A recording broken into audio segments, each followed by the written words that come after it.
In today's video, I am going to teach you how to build large-scale forms in Jotform using Claude AI. Start by going to Jotform and logging into your account. Once you are inside your dashboard, open Claude AI in your browser as well. You will use both tools together during this process. Before generating anything, define the goal of your form clearly. Decide whether you need it for high-volume data collection, multi-department workflows, surveys, or enterprise-level requests.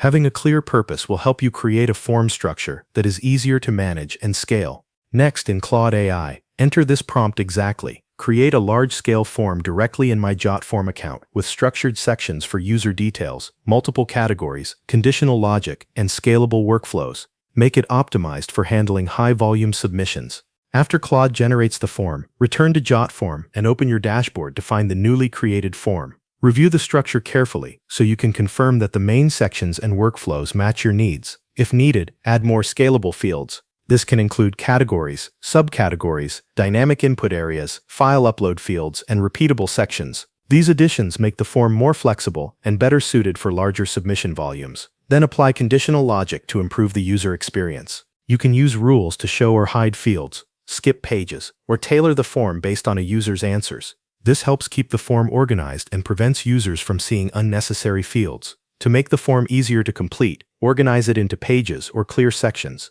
Multi-page layouts work especially well for long forms because they reduce clutter and make each part of the process easier to follow. Once the structure is in place, customize the form. Refine the field labels, add helpful instructions, and mark important fields as required. This improves clarity and helps reduce incomplete or incorrect submissions. After that, move into the advanced settings. Set up integrations with tools like CRM platforms or databases if needed.